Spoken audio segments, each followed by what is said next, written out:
Hey guys, Raul here. How's it going? Today on the bench we have a new watch. Well, by new I mean a watch model that is still produced, the SEIKO Presage SARY073. As you can see, this one is the opposite of new. It is actually in a really bad condition. I guess the previous owner had some kind of accident as the crystal is extremely scratched and the case is absolutely filthy. Nonetheless, this makes it the perfect candidate for a restoration.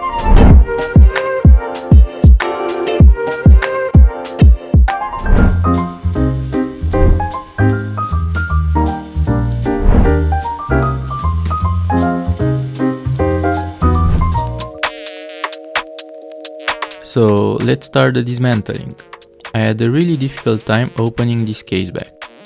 I think this watch was sitting in a drawer for a very long time because the case back was practically fused to the case. I had to bring out my heavy duty case opening tool and apply a huge amount of force. On the bright side, it was the first time I got to use this tool. Always remember to protect the case back with a plastic sheet to avoid scratching it. If you use a hand tool, it can slip very easily and leave marks that will be difficult to polish out.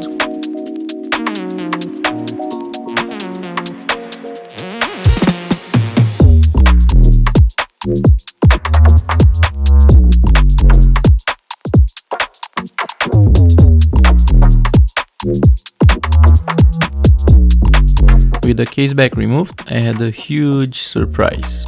In my mind, the movement diameter was as big as the case, but I was totally wrong. SEIKO designers were really smart. They dimensioned the case back glass diameter to be the same size as the movement. And here you can find the first two plastic parts inside this watch.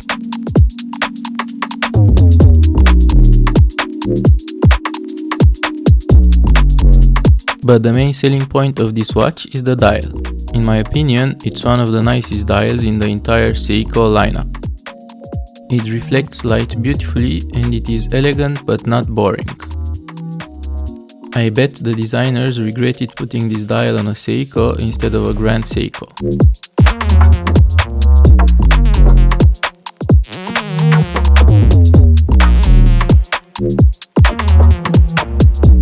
With the dial removed, I store it safely in a special box to prevent damage.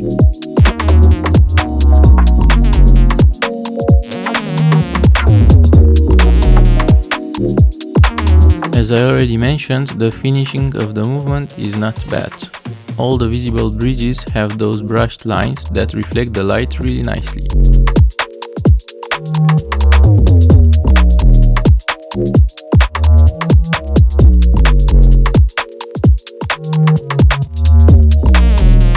As always, I begin disassembly by removing the balance wheel so that the movement stops. This 4R35 caliber beats at 21,600 beats per hour, has 23 joules and a 41-hour power reserve. Not bad, right?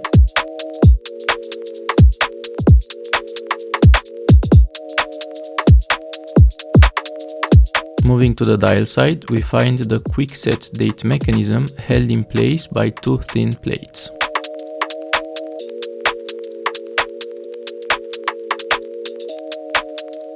And look closely, here are 3 more plastic parts, bringing out total to 5 so far.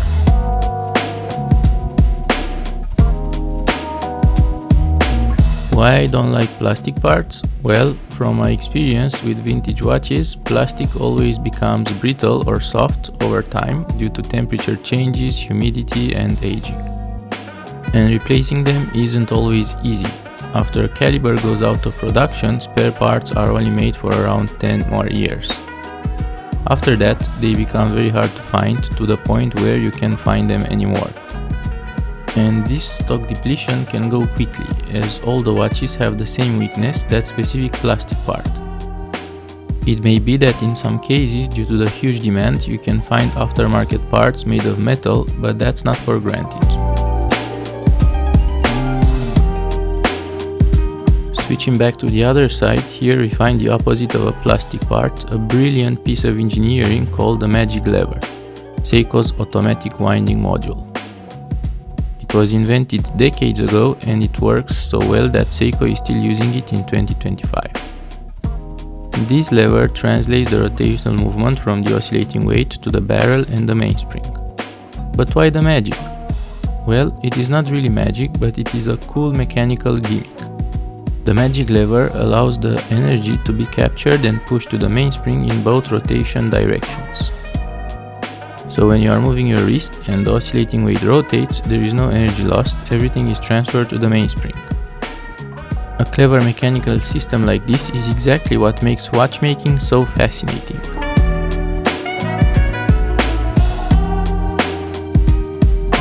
With the train of wheels bridge removed, I take out various wheels and the mainspring barrel.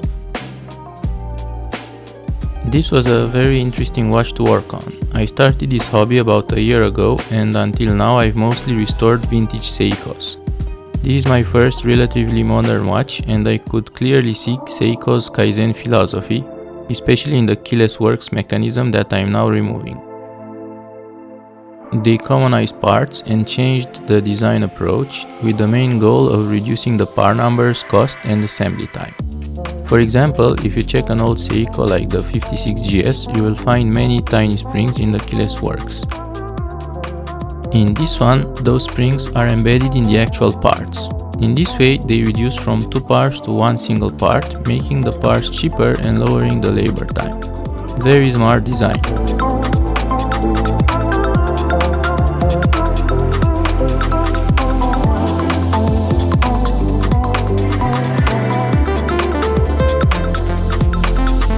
With everything dismantled, it's time for cleaning. As you know, I always clean the watches by hand. I don't have an automatic machine, so it takes more time, but in the end the result is similar. I use isopropyl alcohol and scrub all the gunk and dirt with pegwood and a brush. The key point is to take your time and properly go through all the gaps and recesses.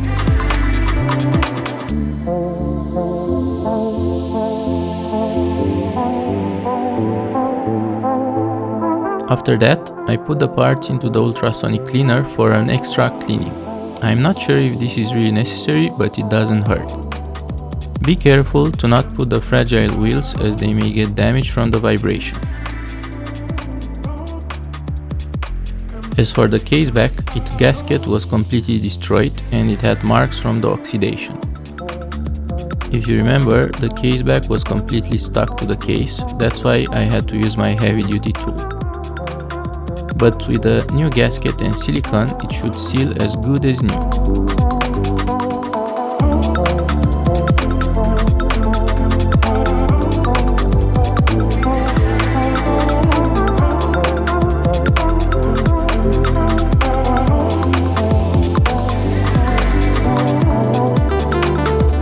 The main case was not better either.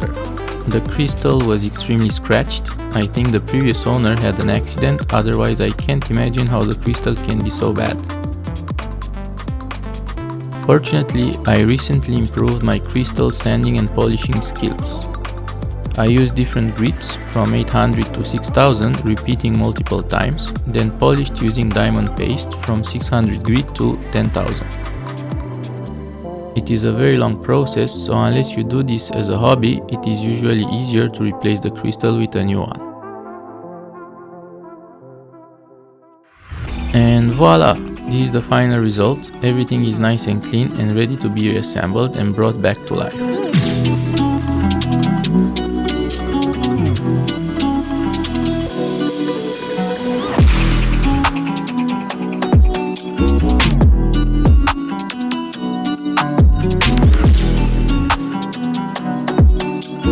Putting the movement back together was easier than expected. As it is a new watch, it is different to what I am used with the old ones. But looking back, it was really easy.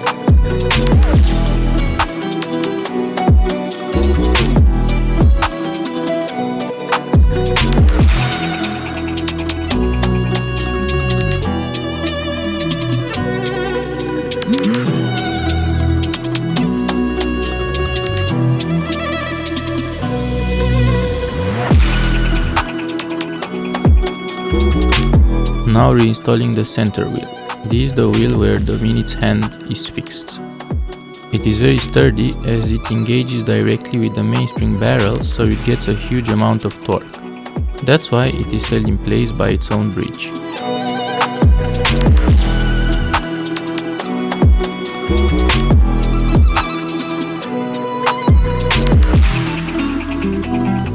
You can clearly see SEIKO's cost-saving approach on this caliber when you look at the third wheel. It is a very plain and simple utilitarian part. No fancy machining, no bevels, nothing decorative. But honestly, it doesn't need any of that. It sits completely hidden under the train of wheels bridge, which does have a nice linear finish. If you think about it, the brackets and parts behind the dashboard of a car are not beautiful. Nobody except the mechanics can see them, so they are designed purely to accomplish their function, not to look pretty. Back to the reassembly, I am reinstalling the pallet fork, and now I am checking if the gear train runs freely. I gently tap the pallet fork and it jumps back and forth, which means the power is flowing correctly through the train of wheels. This allows to proceed in installing the balance wheel, which starts spinning right away. This is the moment of truth for every watchmaker. The feeling never gets old. Seeing a watch come back to life is incredibly rewarding.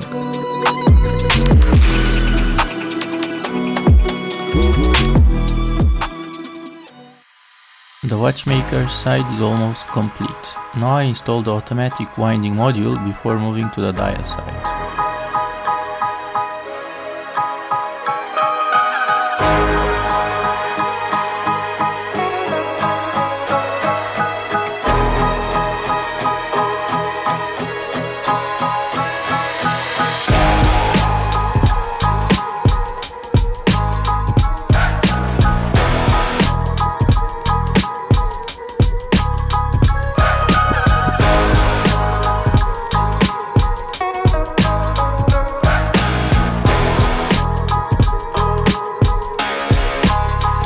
On the dial side we have a bunch of wheels responsible for changing the time and the date.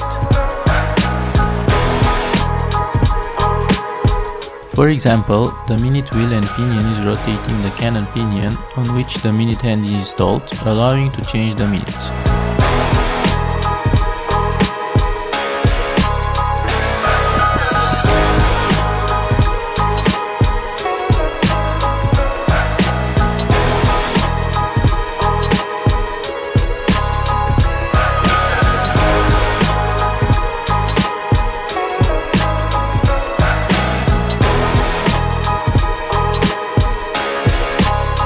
Let's pause here for a second and try to explain the hour adjustment and date change process.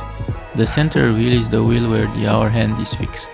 It is driven by the same wheel that drives the Canon pinion. But because it connects through a pinion with fewer teeth, it advances 1 hour when the minute wheel does a full rotation. The same hour wheel rotates the intermediate date wheel that further rotates the date indicator wheel. After the hour hand completes 24 hours of rotation, the date indicator wheel pushes the calendar disc, advancing the date. Quite interesting, right?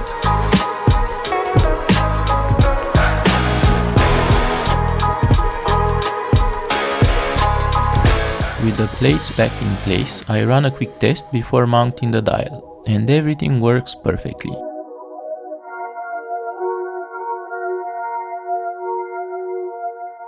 And speaking of the dial, here it is again, in case you forgot how beautiful it is. Now mounted on a perfectly cleaned and running movement.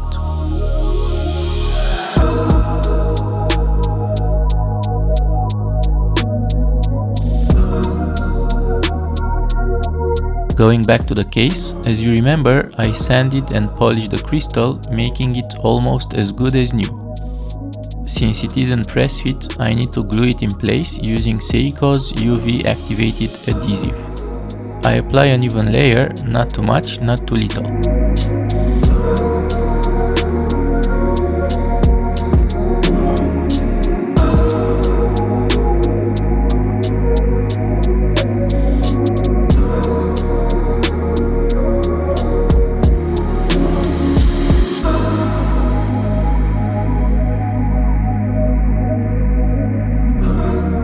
Once the crystal is in the right position, I cure it with an UV lamp. It is always cool to watch chemistry and physics do their thing.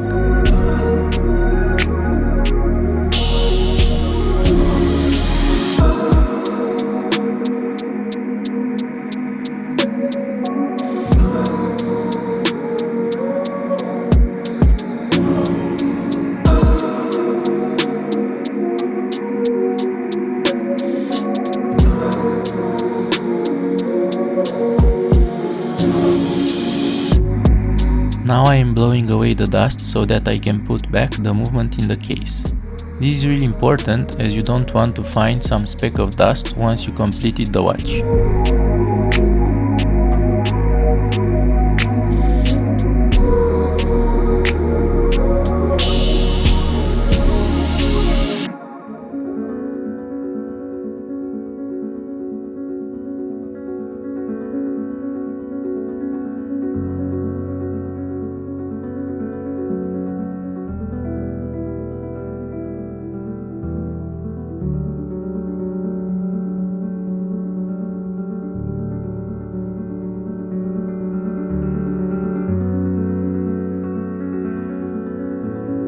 As a last step, I regulate the movement on the time grapher, and I managed to get a pretty impressive result. I've been wearing it for a few days and it is losing around 5 seconds per day, which is excellent for this movement. And with that, my friends, the restoration is completed. I had a great time working on this watch. I hope you enjoyed the process as well. There aren't many detailed service videos of this model on YouTube, so I thought it would be a great candidate. As for the plastic parts, it had a total of 5. Let me know in the comments section if you had the right guess or not.